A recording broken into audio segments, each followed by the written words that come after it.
How you doing there? Welcome back to Babylon Talmud. Today we're studying Daf Mem, Daf 40 of Masechta Sanhedrin. Friends, your friends. Cool. So, Givaldig.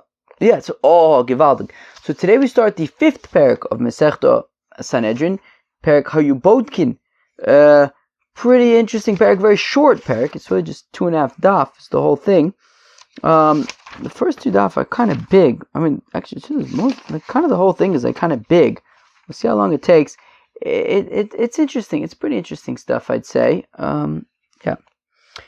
Basically, the first amud of today's daf is basically just a mishnah. So here we go, friends. So there would be 7 chakiris, right? There's drishas and there's chakiris. Chakiris are the types of questions that are necessary for hazama. Oh wait, 1 second. Oh, okay, that's already off. Okay. So chakiris are the kinds of things that are necessary for a hazama, right? Because of course, for testimony to be admissible, it has to have the possibility of the witnesses becoming edim zomim, and in order for them to become edim zomim, other witnesses must be able to come and say, Imanu ayisim b'makom ploni. Now, in order for them to be able to say that you were with us on that day in a different place, we have to know what that day was, and we have to know what that place was. So chakiras are questions specifically designed for us to know exactly when and where these witnesses allege that whatever they witnessed took place, so that others could come and have the potential to say Imanu Ayisem B'Makom Ploni. So we would check the witnesses, I think specifically by Nefashis, B'Sheva Chakir, meaning, I guess this is relevant to all, but it's a continuation of the previous, I think we were talking about Nefashis before then, right? They would then check them with 7 of these chakiras. Be'ezeh shavua, which 7-year period of the Yovel was it, right? So of course, every 7 years is Shemitah, and after 7 Shemitah cycles, there is Yovel. So during which 7-year cycle, within each Yovel, within each 50 year, within each 50 year period, there are 7 of these cycles. So which one of the 7 cycles was it? Was it cycle 1, cycle 2? Be'ezeh shana, which year of the cycle, right? As we know from Truma, right? Like Meister Sheni and Meister Ani, things like that, right? There's years 1 and 2, 4 and 5, 3 and 6, Shemitah. So which year of the Shemitah cycle was it? Be'ezeh chodesh, what month of the year was it? Was it Tishrei, Cheshvan? B'chama b'chodesh, what day of the month was it? The 1st, 2nd, 3rd, 4th. Be'ezeh yom, what day of the week? Monday, Tuesday, Wednesday, etc. Be'ezeh shah, what time? Be'ezeh makom, in which place? So that was 7, right? Be'ezeh shavua, be'ezeh shoneh, be'ezeh chodesh, b'cham b'chodesh, be'ezeh yom, be'ezeh shah, be'ezeh makom. Okay. Rabbi Yossi says no, there weren't 7 chakiras, there were just 3. Be'ezeh yom, be'ezeh shah, be'ezeh makom. What day was it? What hour was it? Where was it? Makirin Atem also, do you recognize the victim? Was he a Yid? He tartem boy, as we're going to see. Did you warn him? If the witnesses are testifying that the defendant worshipped a getchke, which getchke was it? Or which avodah zarah? Not every avodah zarah is a getchke. Which avodah zarah was it? And how did he worship that avodah zarah? Because that's of course important, right? Certain avodah zarahs have to be worshipped certain ways. And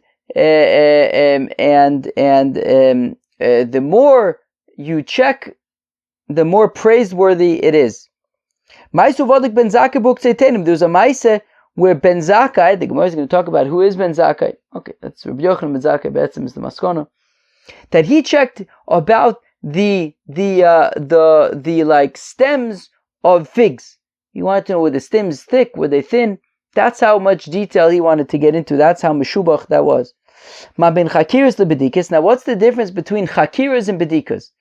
Chakiras, we just said, are things like what time, what day, where was it, things like that. Bedikas could be anything. Was he wearing a white shirt, a black shirt? High tops, low tops, dress shoes, sneakers.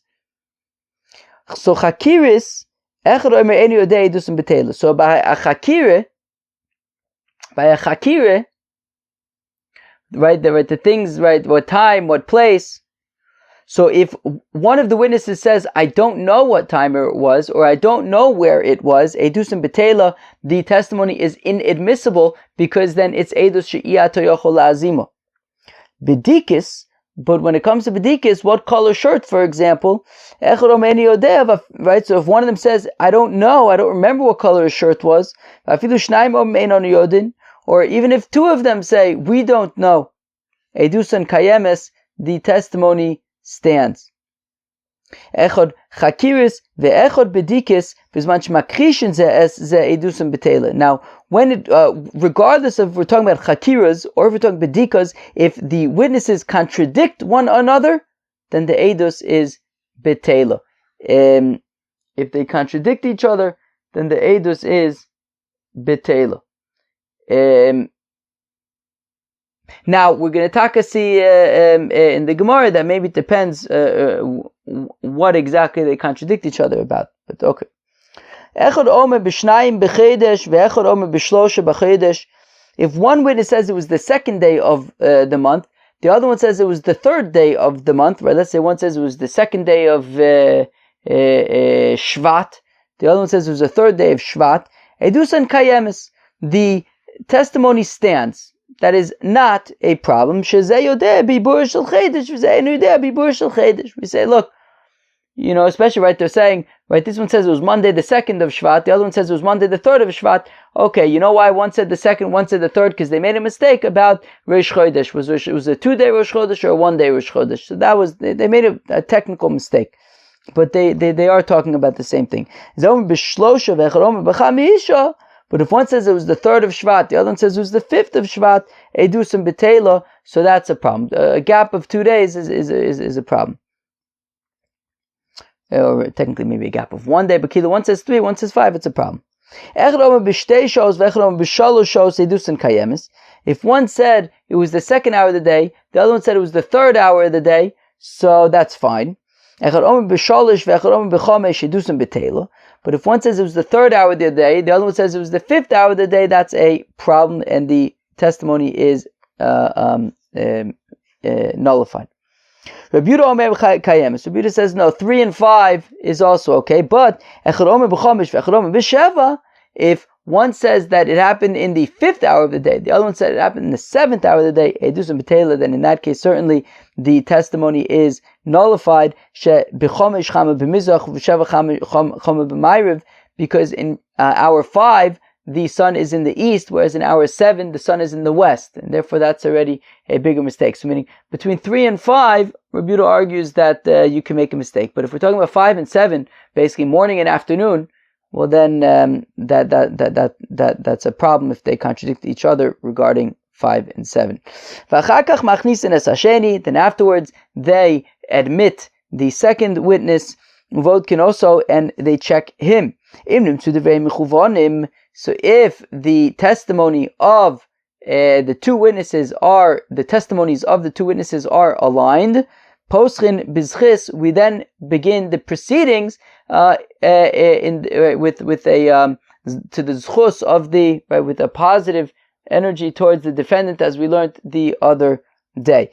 If one of the witnesses, after testifying against the defendant, one of the witnesses then says,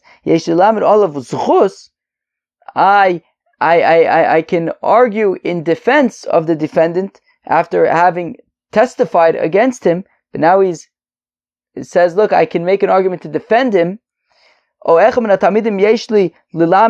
Olav Chova, or if one of the students who were there in the Bezdin says, I can make an argument against the defendant, Mishaskin also, in both cases, we quiet them and we don't admit their their arguments. Amar Echad min haTalmidim, if one of the students says, Yesh li lelamed olav zchis, if one of the students says, I can make an argument in defense of the defendant, Malin also, Umoshivin also, Beineim, then they say, come, sit with us, and he would stay there up there with the judges all day. If his argument is sound, so we listen to it. Even if the defendant himself says, I can make an argument on to my own defense, we listen to him, so long as there is substance to his words. If they find him to be innocent, if they find the defendant to be innocent, so he goes home. He's innocent. I feel like there's something in my mouth. I keep on trying to figure out what's going on there. It's weird. Vimlav. Now, if the court is convinced that the defendant is guilty for a capital case, mavir noso l'machor. So they don't immediately declare the verdict and say that he's guilty. Rather, we push that part off till the next day. And the Bezdin, the judges pair, right? They join together in a pair. And they would eat less, they would decrease their food intake, they would refrain from drinking wine all of that day, and they would be trying to talk about the case and see if there's some way that maybe the defendant is innocent. And then they go home and each person contemplates the case all night. And then the next day, Mashkim in the Bezdin, they wake up early and they go to Bezdin. Hamizake, somebody who the previous day argued that or felt that the defendant is innocent and maintains that position. Omer, Ani mizaku mizakani bimkomi. I said he was innocent and I say he is innocent. V'amechayiv omer, and somebody who previously said that the defendant is guilty says, Ani mechayev, I argued that he is guilty. I argued that he is guilty. Umechayev ani bimkomi, and I maintain that he is guilty. Hamlamed cheva mlamed zchis. During the deliberations, as we learned previously, somebody who had initially felt that the defendant was guilty can change his mind to argue that the defendant is innocent. Aval, but but however, during the deliberations, somebody who had initially said that the defendant is innocent cannot change his argument to say that the defendant is guilty. Of course, as we learned, during the time of the verdict, if he feels that the defendant is guilty, he must say that he's guilty. But during the deliberations, once he says that the defendant is innocent, he has to keep on trying to find ways to say that the defendant is innocent. Tov ba'adover, if somebody made a mistake, if they have questions, Shnei Sofer Adayonim Mazkirin also. So there's two scribes that we learned about that are there taking notes. So they remind whoever needs a reminder about what they said. If on the next day they managed to find that the defendant is innocent, so they send him home. He's free.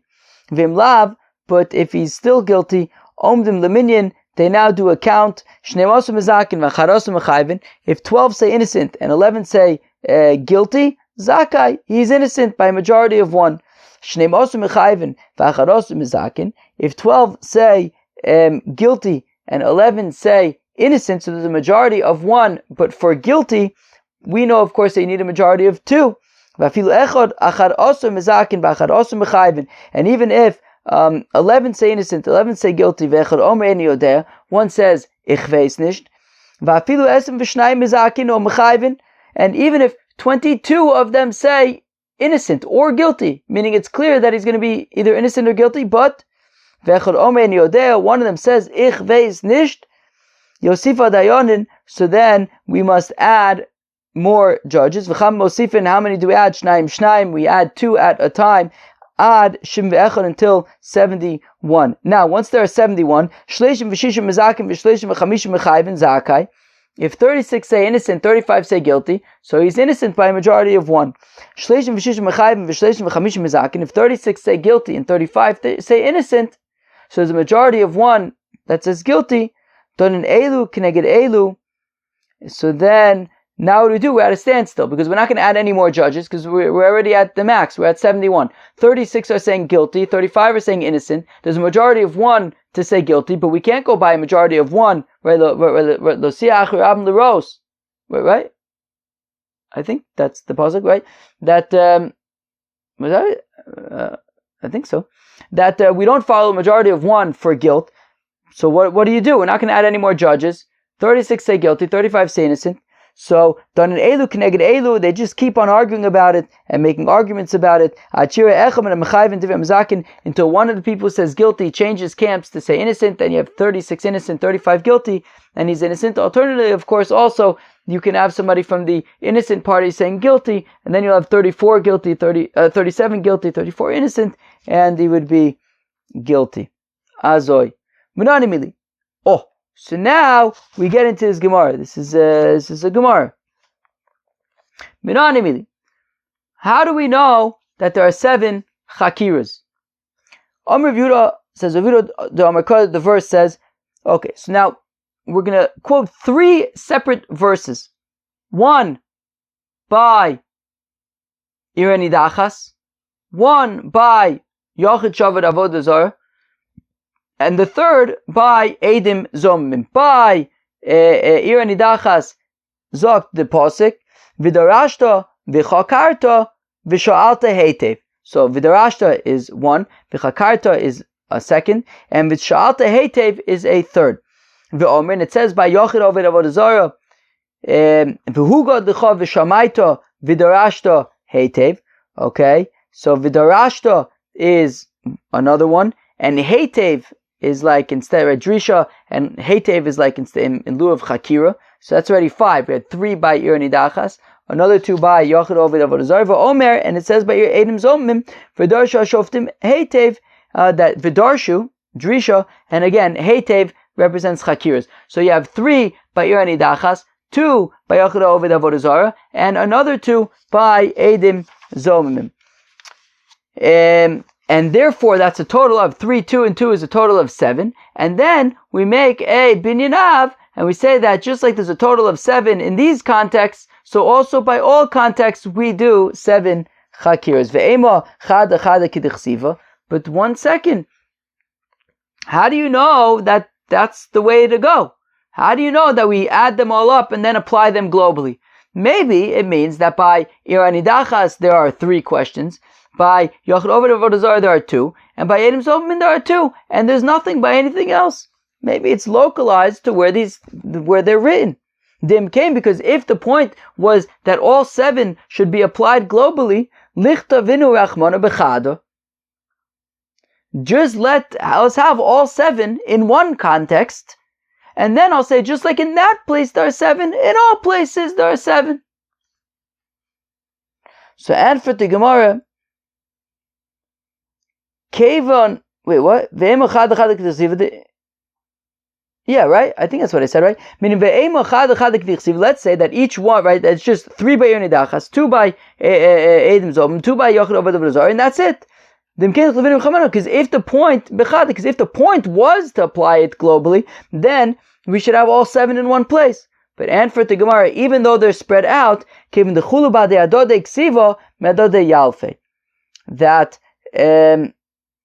that since they're all talking about the same concept, drishas and chakiris, right? They're all talking about v'darashta v'chakarta v'shalta eitev, right? V'darashta shotem eitev, etc. They're talking about, since they're all talking about the same concept, the same topic, we could join them all together and pool them together and say that there are 7. And since we could learn out and pool them all together,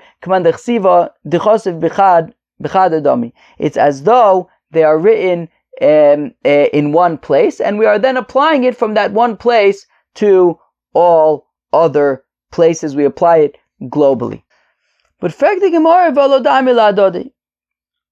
Frag the Gemara,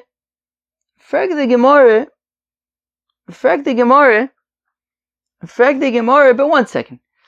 It's all fine and good to say, look, they're all talking about the same thing, let's pull it together. But they're not all so similar. Each case is unique. We can't just pool them all together. They're unique. Iranidachas is different than Yochid Oved Avodah Zarah and Edim Zommin. Shekin Mamonan Palit, because by Edim Zommin and by Yochid Oved Avodah Zarah, so you kill the perpetrator, but you can keep his money intact. One second, I think I have to change the shade because the sun is coming on me. One second. How do I do this? Oh my gosh. I hope I don't mess anything up. What am I doing here? Something's gonna fall. Okay, hopefully that should do it. But then the sun's probably gonna move. Is there anything here that's gonna get ruined? Nah. Oh gosh, wait, you stay there. Alright. This is coming right in my eyes. Wait, let's fix this. Okay. That should probably be better. Alright, hopefully that's better. The sun, when it gets on me, it makes it difficult to focus when sun's in my eyes really strong. Alright, so basically by Iranidachas, what's Iranidachas? Right, the city is the people there are serving Avodah Zarah in the city. So we have to destroy the entire city. We slice people's heads off, and we have to destroy all of the property as well.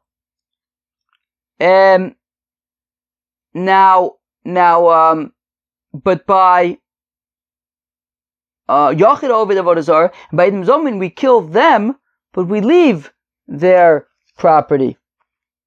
Avodah Zarah lanach tarte lo damyo, and Avodah Zarah is different than the other two. Shekain b'sayif, because Iranidachas is with the sword. We slice people's heads off. Edim Zomin is kind of an interesting one because Edim Zomin doesn't have a specific punishment. Rather, it's relative, right? If whatever they schemed to do to the other person, we do to them. If they schemed skila, so they get skila. If they schemed sreifa, right? So or potentially saif, right? So whereas Yochid Oved Avodah Zarah is skila. Edim Zomimim lanach tarte lo damyo, and Edim Zomimim is different than the other shekain tzrichim asor, because Iranidachas and Yochid Oved Avodah Zarah, you have to warn them. But by Edim Zomimim, you don't warn the Edim Zomimim, right? Right, just like they didn't warn. Meaning Edim Zomimim, what happens? You have witnesses come and testify. Then you have zimers. You have these other come and they're mazim. The other witnesses, they said, they never warned the original witnesses, they just came and said, So, wait, what? Oh, no, a little bit different. Meaning, if you have witnesses that come and testify about somebody, let's say that he killed somebody else, and they're lying, and now they're going to get that person killed, they're not warning him first.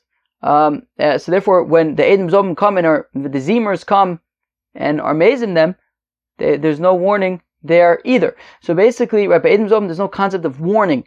But by Iranidachas and Yochid Oved Avodah Zarah, there is a concept of warning. So therefore, what are we getting at? We're getting at that to simply say that we can just pool together all of the drishas and chakiras because they're similar. They're all talking about drishas and chakiras. I could argue that they're not similar. Each one is unique, actually, and therefore we shouldn't be able to simply pool them all together. So the Gemara says, it's more than that. It's not just that they're similar. It's a gezerah shava. Of course, gezerah shava we have a Mesorah from back to Moshe Rabbeinu. So it's a gezerah shava.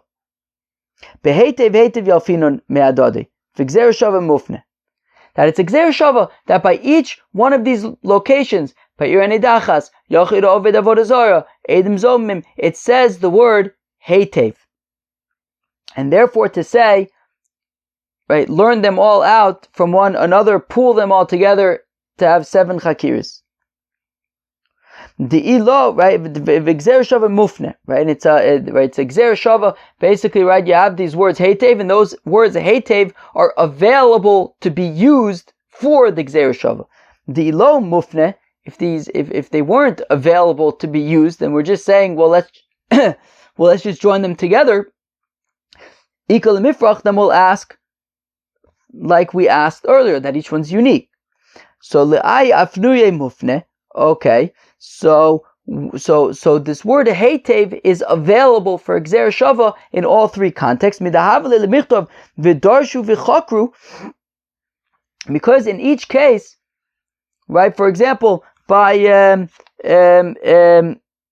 what is it? For example, by Yochid over Avodah Zarah, it says Vugad l'cha v'shamata v'darashta Heitev. So it's saying darashta is one, Heitev is the second one, but it could have said v'darashta v'chakarta.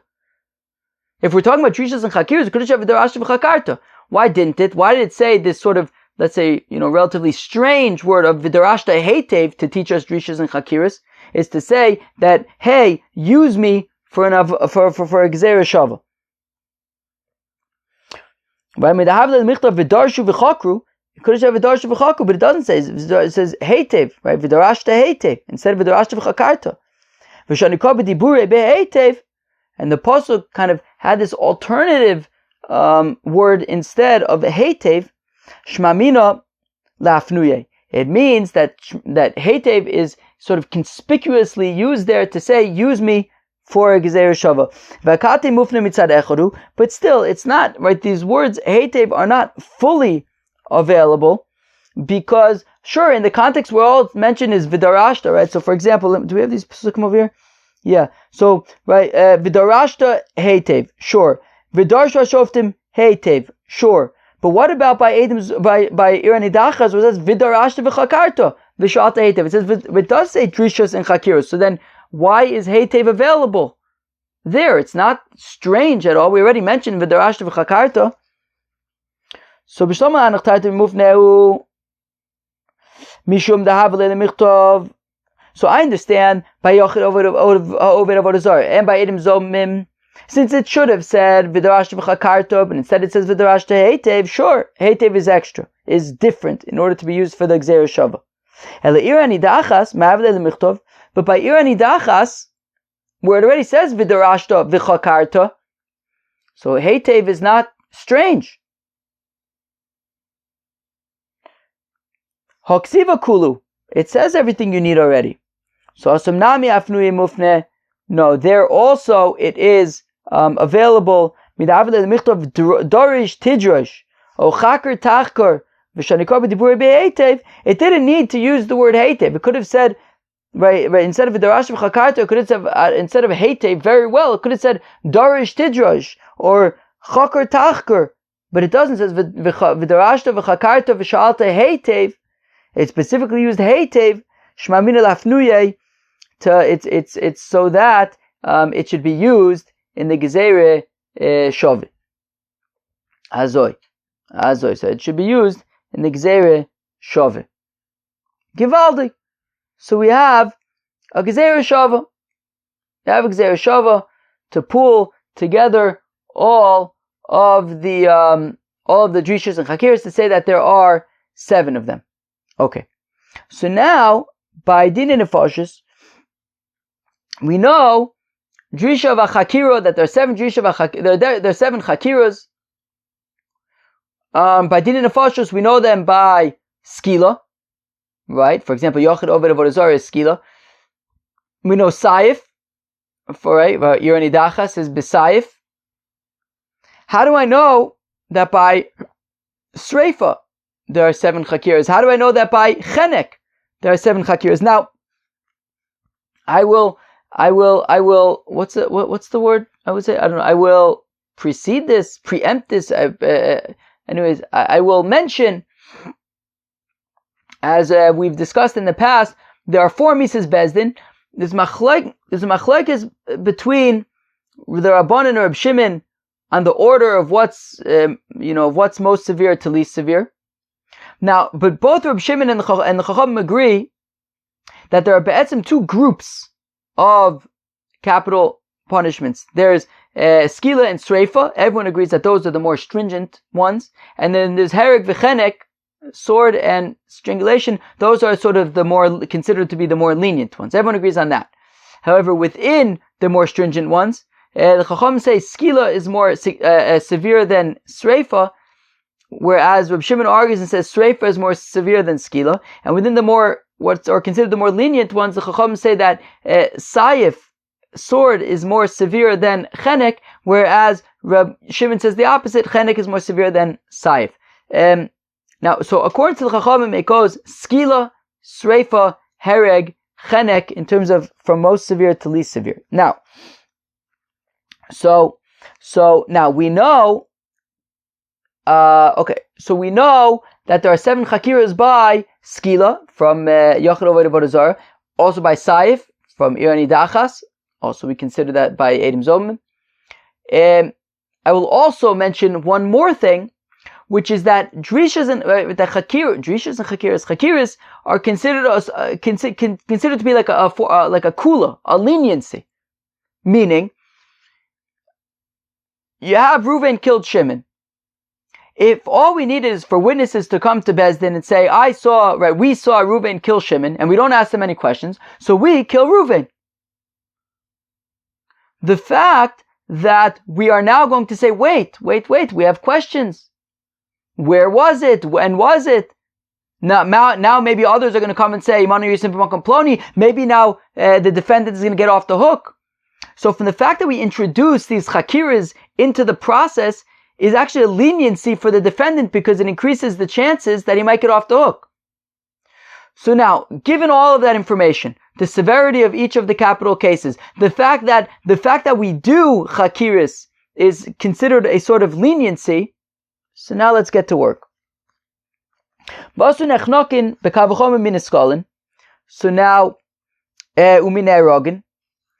now, as we just said, nechnokin, strangulation is certainly a more lenient death, right? Is considered to be a more lenient death than certainly skila, according to Chacham, also sayif. So since we're saying if we could be mekil by skila when the defendant is chayiv skila, and still we are lenient towards him by introducing chakiras, so then certainly by chenek, which is less severe, we will be lenient and introduce chakiras as well there. Okay, so we know that by chenek there's also chakiras. And of course, and as I mentioned, according to the Chachamim, sreifa is considered less severe than skila, and therefore again, if by skila, which is the most severe of the capital punishments, we are nonetheless lenient towards the defendant to do chakiras, so certainly by sreifa as well, which is less severe, we would be lenient towards the defendant and introduce chakiras. But anichal rabbanan, that makes sense according to the rabbis, the amrei skila chamura, who say that stoning is more severe than burning. So that kavachomer works, that if we're lenient to introduce chakiras by skila, memela will be lenient to introduce chakiras by sreifa ochit. But elu Reb Shimon, the amrei sreifa chamura. But according to Reb Shimon, however, who says that sreifa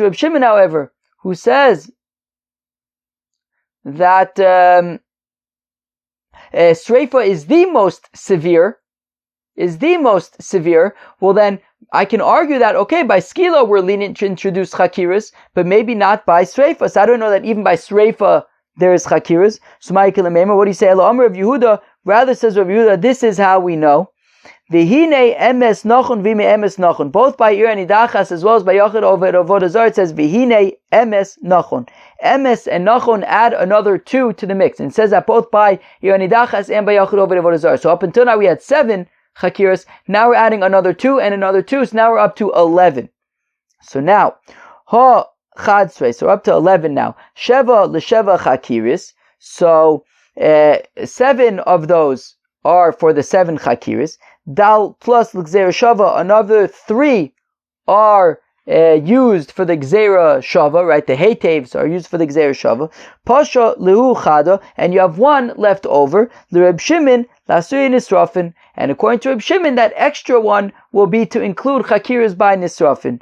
The Rabbanon, according to the rabbis who don't need it, because you could learn enough from Kavachomer, from Skila, Milsadasa B'Kavachomer, something that sure we can learn out logically through a Kavachomer, nonetheless, Tarich V'Chasav Lakra, the pasuk still included it nonetheless. Megadev Bar Rababo, however, asks a kasha. Ema la'asuye shmona chakiris. Maybe according to the Chachamim, who say that that we can learn Sreifa from Skila, so maybe I'll say that there are 8 chakiras. So 3 of the 11 we need for the Heitevs, for the Gzeira Shava, but the remaining 8 is to say that there are 8 chakiras. Vishmona chakiras mi'ika, but are there 8 chakiras? The whole point of the chakiras is for things that will, create a context for Edom Zomim. But are there 8 things that we'll ask?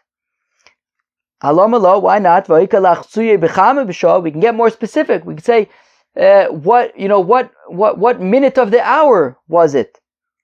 We also learn a brayso like this. So both can also b'shmona chakiras. That take, there were 8 chakiras. So okay, so I can understand this 8th chakira of was it 10:30 or was it 10:15? So I understand this according to Meir, the Amr ein adam toyev v'loy klum. According to Meir, a person doesn't make a mistake at all, and therefore, if the first witness says 10:30 and the other one says 10 a.m., so then so we would say that is a problem because people wouldn't make a mistake like that. Also, according to the opinion, it says that a person can make a small mistake. So, if one witness says 10:30, the other one says 10:25, beseder. Now, if one says 10:30 and one says 10, that would be a problem. Okay, fine. So I understand why that's a valid thing to add. But Abaye, according to Abaye, Aliba, to Rabbi Yehuda, the Omar Adam Toyachatzi Shah, that a person can be off by half an hour. So if one says it was 10:30, another one says that it's 10, that isn't necessarily a problem. Or no, forget about even one says 10:30 and one is 10, but also kilu, if one says that it says 10:30, then and then Adam come and say, Imano Isim b'makom plonu, you were with us 10:30 at somewhere else. But people make a mistake. Maybe it wasn't 10:30, maybe it was actually 10. Kilu, that's a normal mistake to make. According to Rav, in Sheituva, that people can make significant mistakes. Then we wouldn't get more specific to say what minute in the hour because that would be unreliable. Rather, the 8th one is which 7-year period of the Yovel is it? Hainu be'ezeh Shavua, but that's the first one that we say. Which Shavua? Shavua is which 7-year period of the Yovel. Rather, it would be which Yovel. Was it this 50-year cycle or the next 50-year cycle? Ve'idach, but the other, those who say, no, we don't need to ask that question, look, once you're saying which 7-year cycle of the Yovel it is, you don't also need to answer which Yovel it is, because that would mean that you're off by 50 years. People are not going to make a mistake by 50 years. That's quite extreme. Rabbi Yossi had said, no, there are only 3 chakiras. That's it. What day, what hour, where? Tanya Amarloim, Rabbi Yossi the Chacham. Rabbi Yossi poses a very interesting question to the Chachamim. The Devrechem, according to you, that we have to say which 7-year period of the Yovel, which year of the 7-year period, what month, what day of the month, what day of the week, all those questions. Mishabave Omar, witnesses come to Bezdin and say, Emesh Hargo, yesterday Reuven killed Shimon. Omrim Lo, we say, wait, Be'ezeh Shavua, which 7-year period of the Yovel? Be'ezeh Shana, which year of the Shavua? Be'ezeh Chodesh, which month was it? Be'ezeh Becham B'Chodesh, what day of the month? I don't get it, he said it was yesterday. Why are you asking me what year of the Shemitah? It was yesterday, whatever yesterday was. What are we asking? Wait a second, which cycle of the Shemitah? I don't know, whatever cycle of the Shemitah was yesterday. Amrullah, the rabbis respond to Rabbi Yossi though, right? So according to Rabbi Yossi, they just say, look, what day was it? What hour where was it? He says it was yesterday. We say, okay, fine. What time and where? That's it according to Rabbi Yossi. But they respond. They respond to Rabbi Yossi. Dvarecha, according to you, Rabbi Yossi. Mishabave Omar. A person comes and says, Achshav Argo. Just now, Reuven killed Shimon. Omrim lo be'eze yom, be'eze shah, be'eze makom. According to Rabbi Yossi, if a person says, just now, Reuven killed Shimon, we're going to say, wait, what day was it? He said it was just now. Rather, the rabbis continue and argue, look, yes, technically speaking, I understand, we don't need it. He said it was just now. Sure, we don't need it. Or even if it was yesterday. Still, we ask all these questions. Ramin and Ole, we still ask the questions, Kid Reb Shimon ben Elazar, like Reb Shimon ben Elazar, who says that we move the witnesses around from one room to the next room just to kind of like create a sort of a sort of intensity of experience. So Achanami here as well, even though we don't need to ask all these questions, we ask them nonetheless. Rabbi Yossi argues, look, Rabbi Yossi's argument was if a person says yesterday Reuven killed Shimon, we're going to start asking him all these questions, to which the rabbis responded what? And if he says that he killed him just now, are you going to start asking him what day? Rabbi Yossi says, look, that's not such a good response. For witnesses to come and say that Reuven killed Shimon yesterday, that's common. Shchiach brov edis is a common thing. Achshav arago lo shchiach brov edis. But for the witnesses to come and say Reuven killed Shimon just now, that is less common. But therefore we'll be concerned about the case of Reuven killed Shimon yesterday, and we don't need to start asking what year of what Shemitah cycle was it. In that case, yeah, so Kilu, just now Reuven killed Shimon is less common than yesterday he killed Shimon. Fine. Therefore, Yossi says all you need is these three questions. Makir matim also. We ask the witnesses, do you recognize the victim? Tanu Rabban, Makir matim also. Nochri arag? Did he kill a Nochri? Yisrael arag? Was the victim a Yid? Hisreisembo? Did you warn the murderer? Kibel alavasra, did he accept your warning? Did he say, not only do I accept your warning, I'm doing it anyways? Did he murder the victim basically immediately after the warning? However, Avodah Zarah, when it comes to Avodah Zarah, Esmi Avad, which Avodah Zarah did he worship? Lifor Avad, was it Por? The Makulis Avad, was it Makulis? How did he worship this avodah zarah? B'zivuach, did he slaughter an animal for the avodah zarah? B'kitor, did he offer, burn the animal? B'nisuch, did he libate? B'ashtachavot, did he bow down? Ha'ma'ula says Ula, minayin la'asroya min haTorah. Says Ula, how do we know that it's a din d'oraisa to warn somebody? Whether, as we're going to see, for Makis or for Misa, you have to warn them. Shenemar, ve'ish asher yikach es achosu bas oviv, if a person takes his sister, or basimo, either from his father, from his mother, and he sees her erva. What is it about seeing her? It's about sleeping with her. It means until they show him what he's doing wrong, until they explain to him that if he does this, he's going to be chayiv makis. And if we're not talking about karis over here, because there's no warning for karis is ben adam lamakum. So Taneu Indian lamalkis say that it's for malkis, that they say, look, if you do this, if you go ahead, you're going to get whipped. It says by murder that if a person yazid, it doesn't say hizid, it says yazid, he sort of perpetually murders. That they warned him and he nonetheless went ahead with it. That he perpetually sort of intends to do it.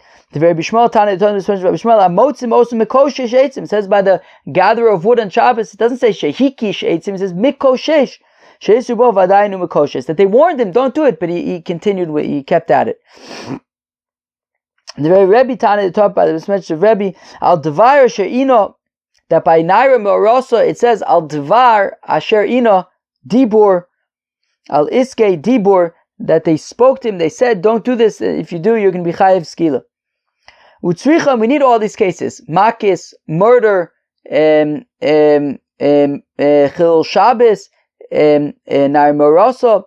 Because of Achmana Achoso, because if we only add the first case, have Amina Chayve Malkis in, so I might say, okay, that's a case of Makis. And by Makis, we have, you need a warning, right? A warning is also considered like a kula, right? If you didn't warn, you don't get Makis. It's like a way out. So by Makis, which is more lenient, we say, look, we're only going to give Makis if there was Asura. It's like an extra step between giving lashes, right? And we say, well, there was no Makis, there's no lashes. It's kilo an off-ramp. It's a kula. In Chayve Misos law, but I might think that by capital punishment, which is more stringent, we don't require a warning. Because of Achmana, Kiyazid, therefore we have Kiyazid to say, no, you need a warning by murder as well, which is hereg, it's saif, it's slicing off the head with the sword. Because of Achmana v'Kiyazid, now if you only have murder, have Amina animile saif the kill. So I might think, okay, you need a warning by saif, by Misas Bezdin of saif, which is not the most stringent Misas Bezdin. Aval skila de chamura imalo.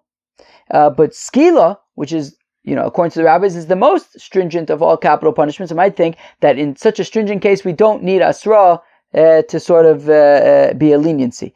Tzricha, therefore, we need it by skila as well. Why do I need to teach about a warning both by Chilul Shabbos as well as by Nar Marosa, both of which are skila? Well, the Reb Shimon Lasuyin Nisrafin, according to Reb Shimon, the extra one is to include even Nisrafin, requires asra. The Rabbanan, according to the rabbis, Milsa Dasu B'Kavachomer, technically, you don't need a pasuk to teach asura by streifa because you can learn it from Makavachomer from skila. But nonetheless, Tarach v'chasav lakra, we still have a pasuk to teach. Now, why do we need all of these cases? But if they're all to build up to skila, why not just have by skila hasra and then learn out the others from? If by skila there's hasra, which is a leniency, certainly by saif, certainly by makis. Hachanami here also milsa d'asabaka v'chomer tarach v'chasav lakra. We'll say the same thing here. Yes, technically we could have learned these out from Makav v'chomer, but the pasuk we nonetheless have a pasuk to teach it. Wow, that was a bit. That was a real daf. Well, we started the 5th parak of Masechta Sanhedrin, parak Hayubotkim. We had that long Mishnah Memamud Aleph about the Chakiris and things like that, and then we started talking about where we learn out the 7 Chakiras from. Very interesting, and how we apply them to different scenarios. Peace out.